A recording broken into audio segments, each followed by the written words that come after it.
We're welcoming head-to-head bass angler Tycian Hanson to the Sports Coach today. Tyson, we appreciate you taking some time out of your busy day today. How you doing, man? Doing pretty well. Cannot complain. Just ready to get fishing. Ready to get fishing. Heck yeah. All right. We're going to start out with a pretty straightforward one. How did you get interested in fishing? Yeah, so probably like a lot of people, started out going with my dad at a young age. You know, the earliest that I can remember is probably 3, catching sheep's head in the Rock River in southern Wisconsin. But then it just continuing to go from there, bluegills and really anything we could catch off the dock. And then we got a boat, and then, you know, it blossomed from there. I didn't start competitively fishing until I was later in my high school years. And then even right after I graduated high school, I got connected with the whitewater fishing team and a couple guys from that area, and they actually helped me get further into it. You know, they got me on a team with better gear and stuff like that, and some discounts that they were able to give young anglers and stuff like that. So it kind of grew from there, and then I just fished tournaments with my dad, and now it's an addiction, to say the least, or a passion, maybe both. Hey, passion, addiction, they kind of go hand in hand, don't they? Absolutely. Can you tell us about one of your earliest fishing memories with your dad? So the earliest one that I can remember was, I think, with my mom and my dad on the Rock River, and it was catching just a giant sheep's head when I was really little, and I needed help bringing it in. But that I can remember it was evening, sunset. I can't remember any specific. I couldn't tell you anything else besides I know it was a sheep's head. I know it was big, and I know I needed help with it, and I remembered it was fading light in the evening. But, yeah, I think I was 3 at that point. I was pretty little. And I think the sheep's head was probably about as tall as I was at that time. Mom or dad helping you get the worms on the hook and doing all that fun. Did they help you get the fish off?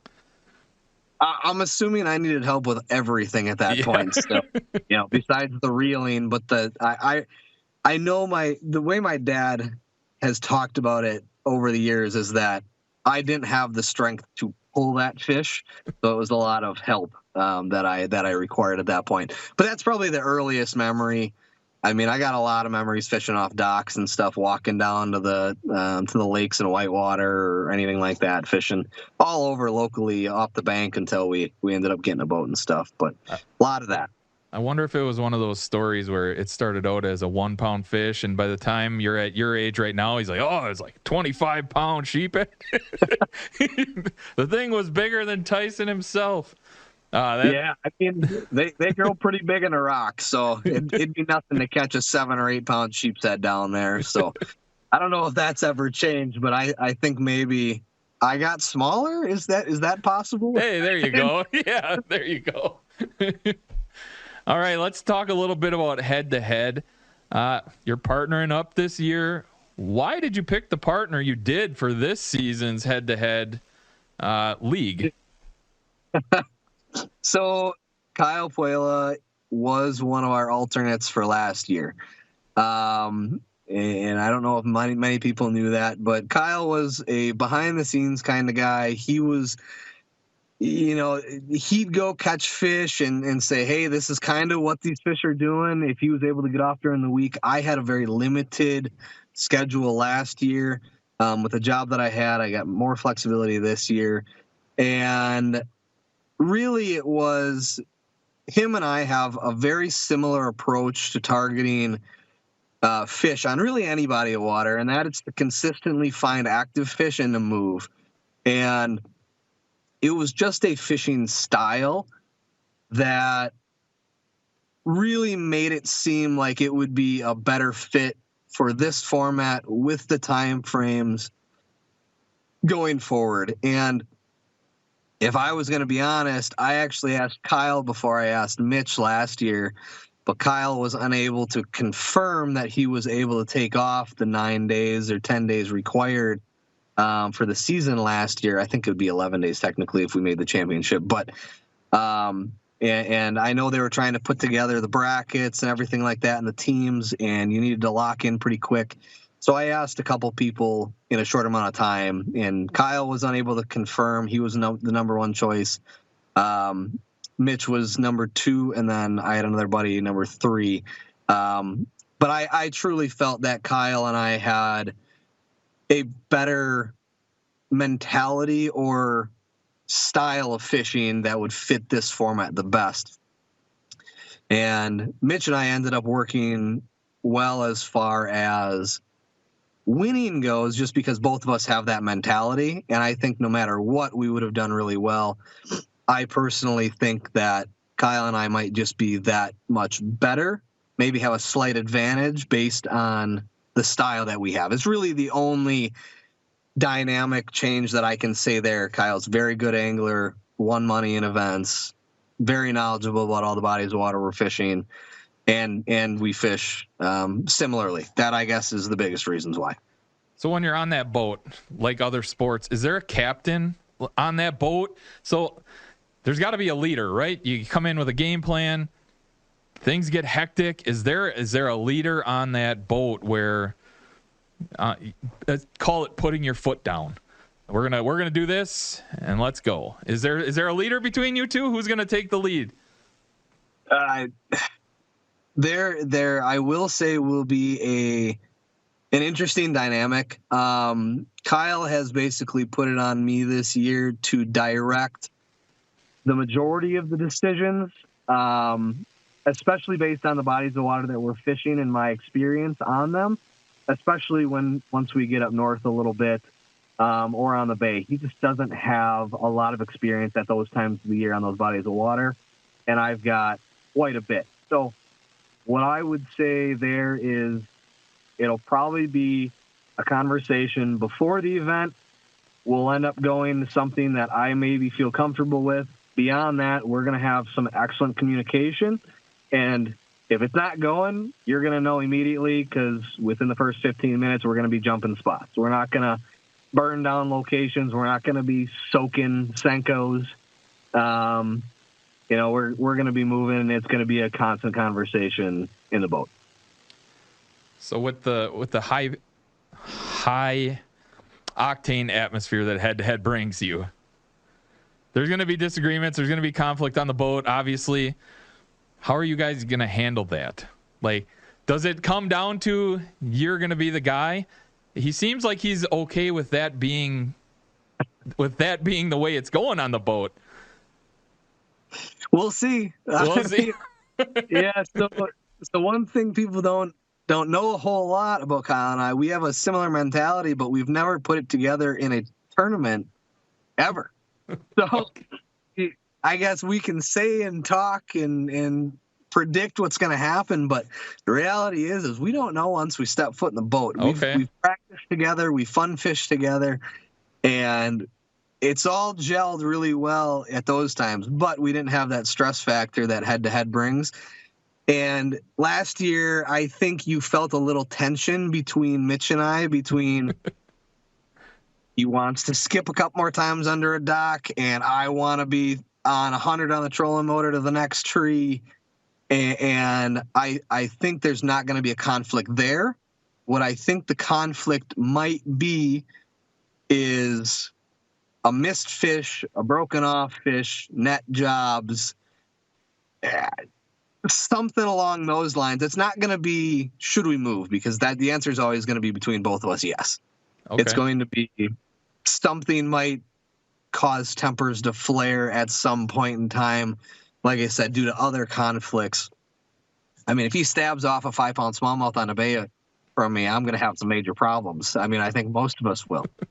But with the rules, you're going to see some interesting words being said that are not curse words this year. So say the safe word. Say the safe word, guys. Yeah. I'm already getting a little tensed up about it, just thinking about that situation. But no, I expect some great camaraderie between both of us, and you're going to see some excitement. Kyle, if I can say anything about Kyle, he's one of the most excitable people that are going to be on this platform. And I think when I was partnered up with Mitch last year, I was a little more level-headed just because he's that way. I think both of us in the boat together is going to be wild. That sounds like great television to me. I love it. Pre-match. Do you have any pre-match rituals, any superstitions, anything heading into a match? You know, I've got this program the night before events where, for whatever reason, it seems to be stay up as late as you possibly can, tying everything on, double check all of your knots, and really the least amount of sleep that you can possibly get is the best for a tournament angler. The guys that go to bed at like 8 o'clock the night before a tournament, crazy to me. I don't understand that. I don't know how you can sleep. If I get 3 hours of sleep before I'm getting in the truck in the morning before an event, that seems to be a common theme, and I've done fairly well with that over the years. So that's probably the only thing I've got. I don't have anything superstitious-wise or ritual-wise to say. I mean, all my FG knots get retied, but that should be what everybody does, I guess. I mean, I'm not running 3-week-old knots going into events. So I guess that's my take on it. Is it nerves or excitement that keeps you up at night before an event? Or just extra, you just want to be extra prepared heading into the event? I'd say it's preparation. Yeah. And then it's also a little bit of the I didn't do anything all week to prep for this event, so it's the night before, and now I've got to retie 13 rods and everything else because I fish so many different bodies of water. It's all got to happen at one time. So I am going to be fishing a lot of the Wednesdays, and then I'm fishing multiple events on Thursdays, and it's going to be a lot of switching back and forth between bodies of water. So it's all got to get done in a shorter period of time, and it seems like the night before the tournaments, no matter what it is the consistent there. Yeah. And when you win, how do you celebrate victories? Do anything special every time you guys get a dub here in head-to-head?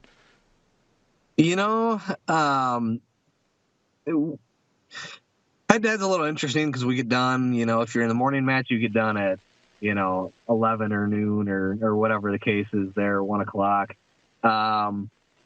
It's not really much celebrating. A lot of times it was go back to work, Yeah. So and it's not like we're winning $2-3 grand for a weekly match, so it's not like, hey, I got an extra $500 to go buy a round of drinks at the bar for everybody either. Right. I got enough for gas money to cover me getting here and back to get us to the next match. So it's I guess treating head-to-head more like a league night kind of victory, where it's cool to hang out and talk with everybody after you come back after the events and stuff, and hang out at the boat ramp for 20 minutes, half an hour, talk to all the camera guys and talk about the event and fished you lost or whatever the case is. Hanging out with your buddies is probably the best way to celebrate any win in fishing. I mean, because that's what we're all here for, is to hang out and enjoy time spent on the water together, I guess, is really the biggest thing. Hang out and brag about those big hogs you pulled in. I love it. Yeah, let's go. If you could pick one sponsor that you would represent, who would it be and why? What brand are you repping? You know what?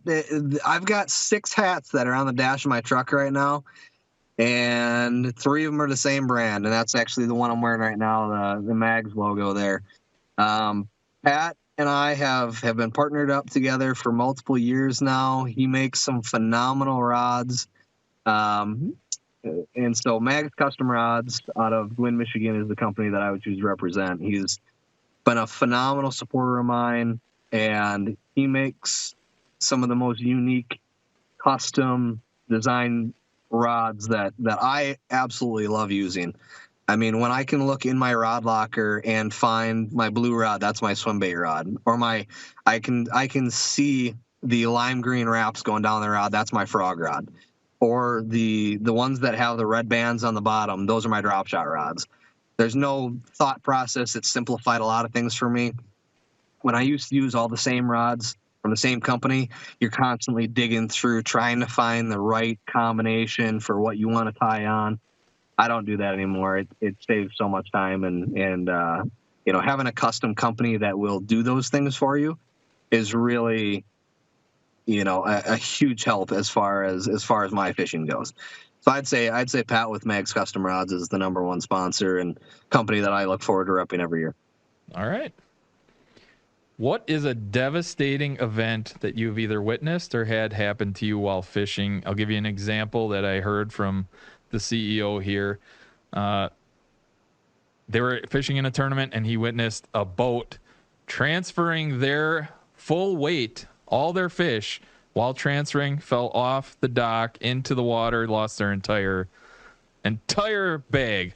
So anything like that happen to you? Have you seen anything devastating like that? I'm digging for some fun fishing stories here. That's pretty bad. Yeah, that would be brutal. Yeah, especially if you got a winning bag, that'd be rough. That would be rough. I've got one my coworker actually did last year. Timmy Meyer has a good story about that, similar but opposite from that. Cost him the win. But anyways, myself personally, it's easily gotta be when that motor came off last fall. It's not really anything close to that. I haven't. Losing fish doesn't come close to having an $18,000 motor that you put on 2 months ago get ripped off, not even sheared off, but like twisted off the back of the transom.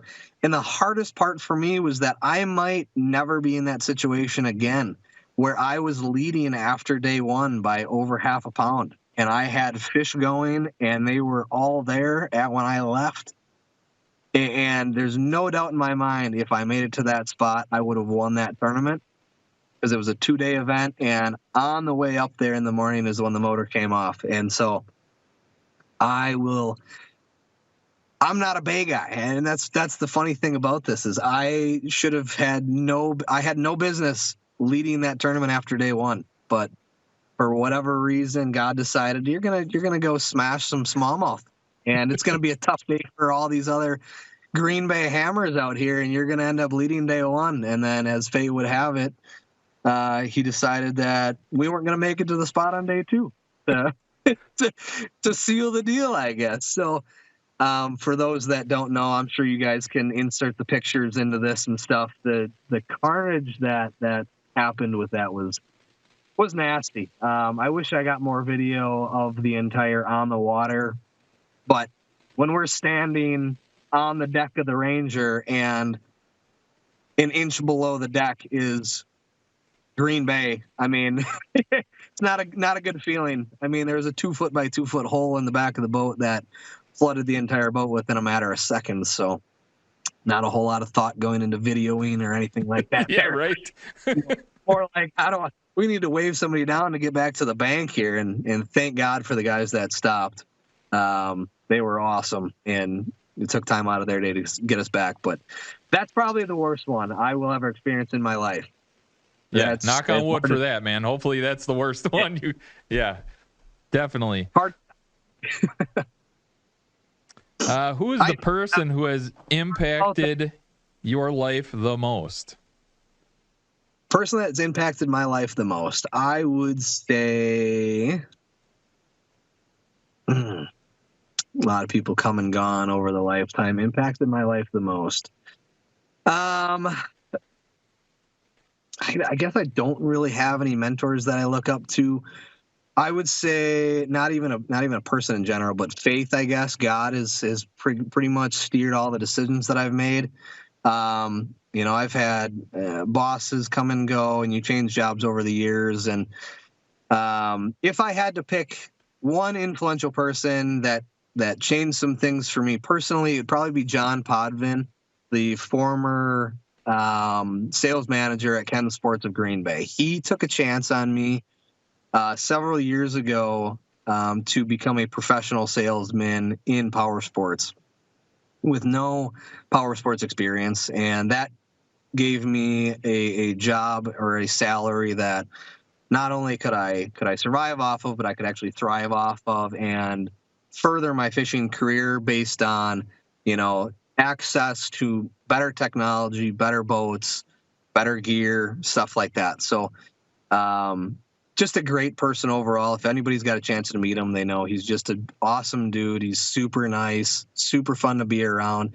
He was in fishing heavily and then got more into work.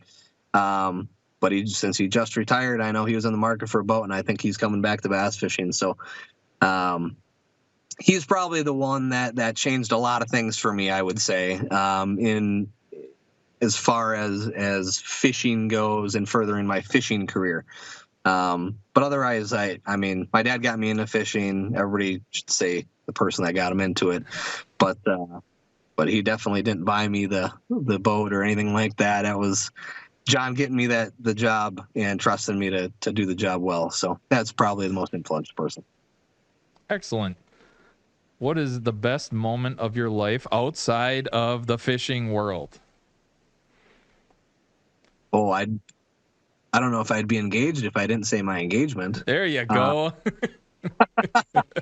Yeah. So this past December, we went to Florida to go pick up the new boat that you guys are going to see me running for this year. We decided to take a week to go fishing in Florida.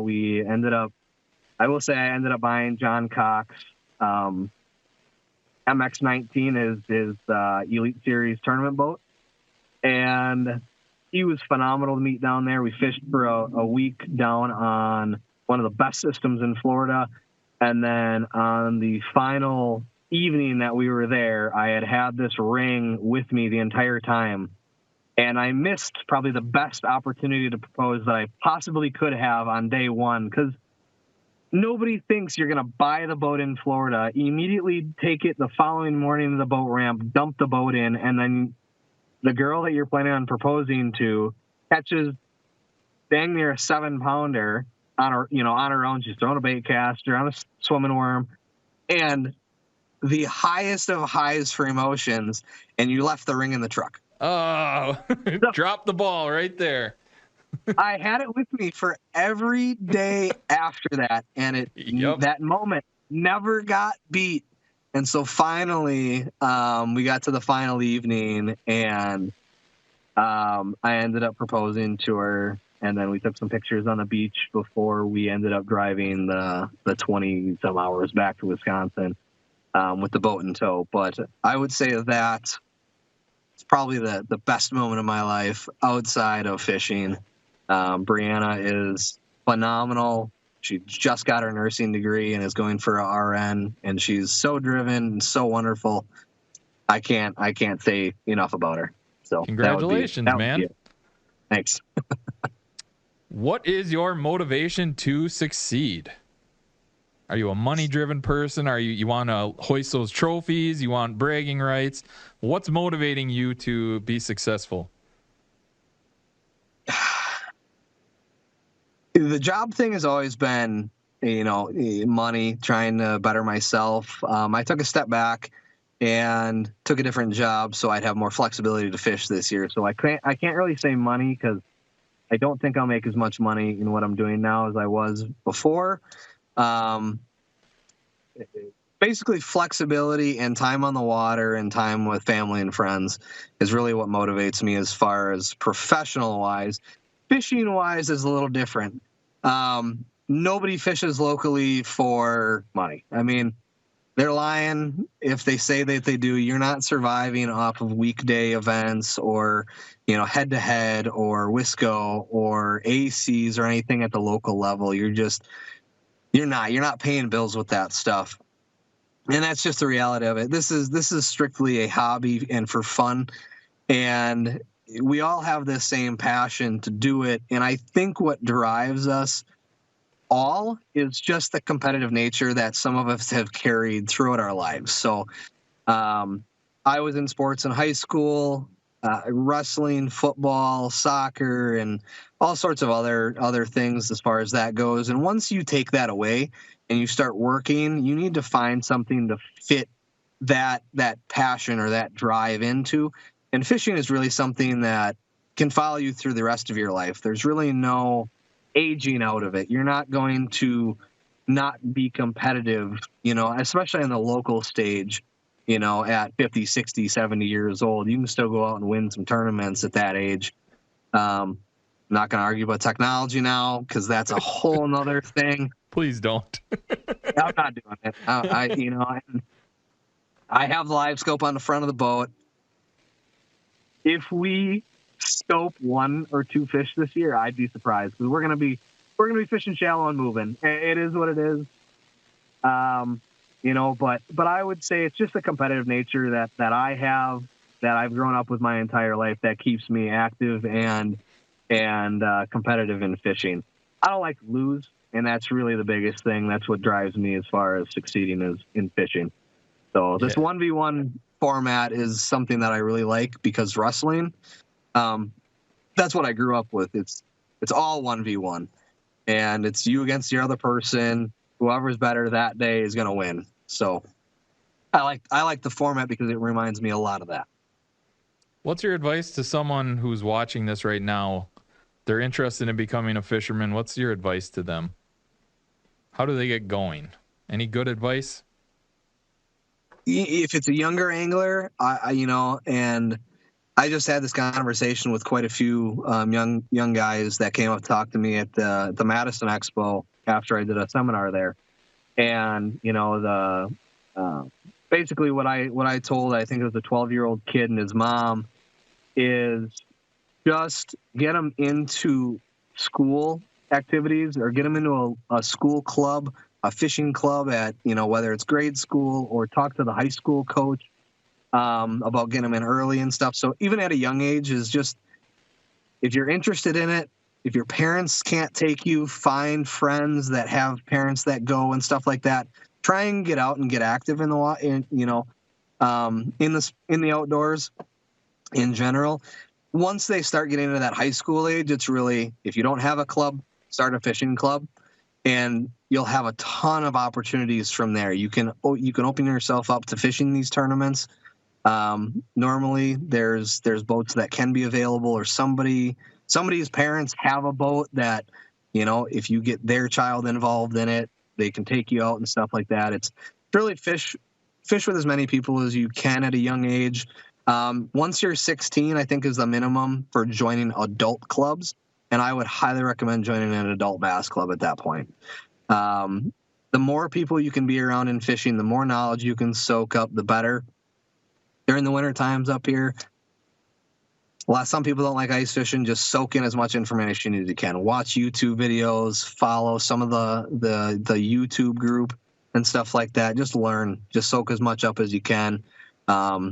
It'll significantly lessen the learning curve year after year, the more time you dedicate into watching videos and really researching this stuff. Even if it's just for an entertainment value, you're still picking up little things here and there. So that's the biggest thing. Great advice. What are some hobbies outside of fishing and hunting? Anything other than those two? What do you got? I'd be lying if I said I had anything outside of fishing and hunting planned for this year. I can tell you my schedule right now has 42 bass events on it, and that doesn't leave a whole lot of room for a lot of other things.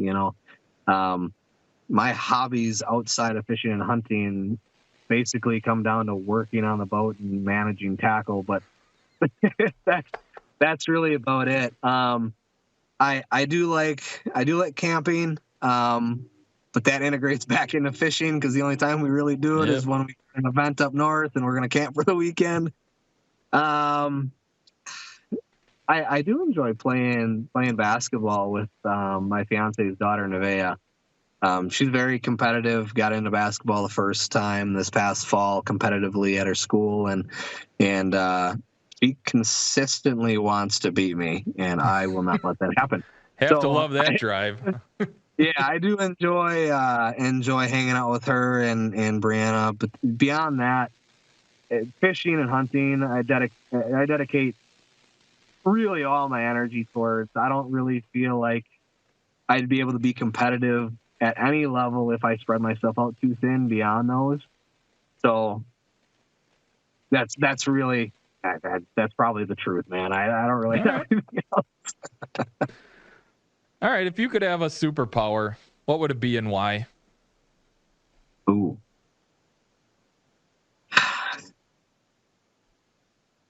Superpower. Not related to fishing or fishing related, because the easy one would be underwater vision, to be able to see what you're casting to, but live scope's kind of taking that over. Man, if you could see the fish that you're casting to underwater, that would be absolutely insane. You'd win everything. Doesn't matter, you're still getting them to bite, which is going to be the argument for facing sonar. But that's about it. That's all I got, man. You're stranded, deserted island, alone. What 3 items are you bringing? Deserted island, we're around water, so we got to have a fishing rod combo. Something to make fire, so flint and steel, and I'd probably bring one of the blackfish suits. Warm, waterproof, comfortable. Got to stay dry. Got to stay warm. Got to stay fed. That'd be the 3. I can build everything else besides that. So you're catching a fish. What are you cutting it open with? Your hands? You just ripping it open? A lot of times, I mean, yeah, it's super simple. I mean, you can sharpen rocks and stuff like that. That's pretty easy. I mean, it's stone against stone.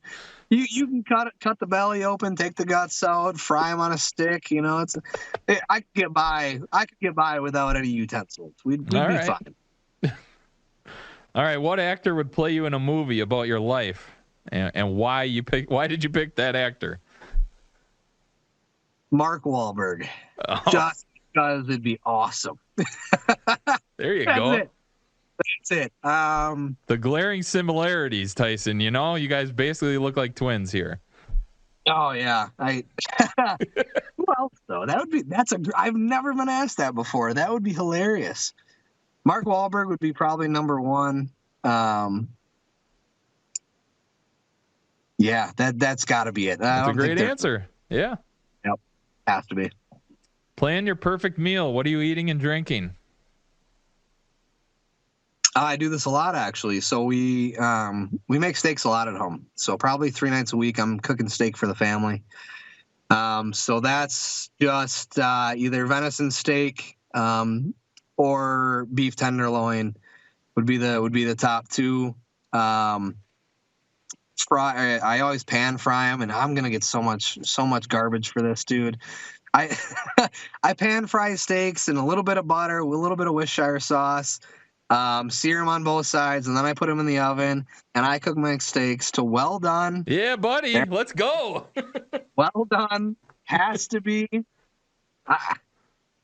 And then besides that, the sides have to be like some seasoned green beans and like a white cheddar mac and cheese. Like if I'm going out, that's what I'm making. Yeah. That's the meal that I'm having. Hey, I understand the hate for the well-done steaks. That's how I eat them as well. What are you drinking with that meal? That meal is fantastic, by the way. Oh, come back. Almost had it. Oh, we're back. What are you drinking with that meal? I'm drinking terrible. Mellow Yellow is my drink of choice. My fiance would want me to say water. It would be a Mellow Yellow. Mountain Dew, man, that's what I would be drinking. So we are pretty similar there. You can bring 3 people to that dinner. Who are they and why? It can be with us, not with us. This is your VIP guest list. Who you want to sit down, pick their brains, have fun with, enjoy. 3 people. Probably the people that are closest to me. So, fiance Brianna. My tournament partner, Kyle.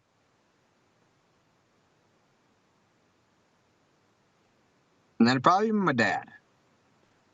I don't need to have really conversations with fishing legends or anything like that.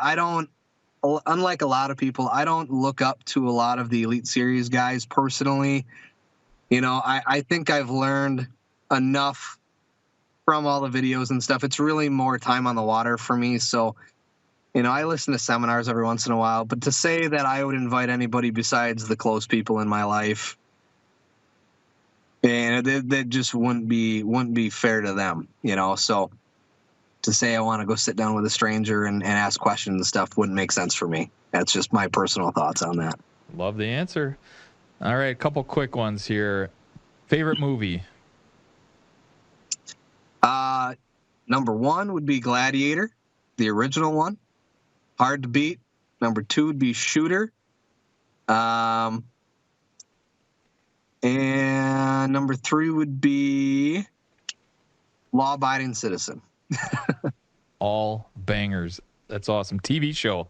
Favorite TV show? Oh, yeah. It's going to be The Office, without a doubt. Nice. Next would be, close second would be Suits, though. I do like Suits. Fantastic show. Favorite band? Favorite music? Shinedown, without a doubt. All right. Yeah. And last question here, Tyson. We're going to wrap a bow on this one. Who will be the number 1 seed, earn the bye, and win head-to-head bass this season? I'd like to say that Kyle Carpenter did the best he could at creating the schedule, but I would say that's not true, because what he should have done is hand-selected Mitch and I's event to be against each other for the number 1 seed for the last regular season event, and he didn't do it. So I personally am going to say Kyle and I are going to take the number 1 seed. Lot of research has gone into this year. A lot of game plans have been set, and I don't think there's anybody that wants it more than us too. So that's what I'm saying. The heart that we have going into this year is going to be hard to beat. Are you sealing the deal and actually winning the whole league, or are you going to just be satisfied getting that bye in the 1 seed? You going to finish the job? What? The bye in the 1 seed is worth a lot more this year. Heck yeah, it is. So I don't want anything to do with that number 8 seed again. So if I can get the number 1 bye and sneak in past, the last person that's on a momentum change, the last event of the year, I'm taking the number 1 seed, and then I'm rolling the dice on the second round. I like the plaque that I got. $7,000 for first place would have been really nice, but we got that number 1 seed hardware. It's kind of like Angler of the Year, and that's a coveted trophy. Like, sure, you is. can win that, but man, if you got Angler of the Year, you've been the most successful throughout the regular season, the most consistent, and that's probably still the most sought after thing for me. It's the same thing I'm going for Wisco as well. So I'd say the number 1 seed. I'd be satisfied with it. I'd really like to win the championship, but everyone wants to win the championship. Are you calling your shot? You going to win the thing or what? You know what's funny about that? The only body of water that I have not ever been to in my life is the championship event on the Wapaka chain. I've never been there. Out of the entire regular season, that's the one where I'm like, I'd like to get that bye because I know we're getting paid then. Yep. And then after that, you're going up against somebody that's put the time in, put the effort in, probably has a good history out there because they don't win the first round by chance. So that one we're going to spend a lot of time on. I can say that. I haven't heard you say you're winning, so I don't know, Tyson. We're a little skeptical heading into the finals here. You brought up a great thing. Angler of the Year, man. Can you call your shot? Who's going to be Angler of the Year? Angler of the Year is going to be myself. We're going to put a lot of fish. There you go. Let's go. I'm going to swing for the fences on that one. I think my average weight per fish last year should have got me it, but those guys had a banger day last year, and that's I think what really propelled that. So that's all I got to say about that. Awesome. Tyson, really appreciate you, man. Thanks for taking time out of your day. I look forward to watching this upcoming season, and I wish you the best of luck, man. I hope you have a great season. Yeah, I appreciate the luck wishes and all from everybody. And I mean, we get a lot of outside noise and stuff like that. And there's a really good following for head to head, and everybody is so wonderful about it and so nice. And it's awesome to see the people. Like, I've gone into businesses that they say, "Hey, I watched you on head to head last year. That's awesome." And it's so cool. It's so cool to see that, and I'm glad that the head-to-head community has grown and continues to grow. And I can say, if there's anything that you guys want to bring me back on throughout the year and talk about, feel free. I'm all open, and that goes for anybody else. If you want to have a conversation about head-to-head, hit me up. Heck yeah, man. Appreciate you again, Tyson. Have yourself a great day, and I'm sure we'll chat later. Sounds good. Thank you, guys. That was Tycian Hanson, head-to-head angler. Welcome guest here on the Sports Couch. Looking forward to it. Head-to-head season is going to be great. That's a head-to-head bass side. Go check it out. Can't wait.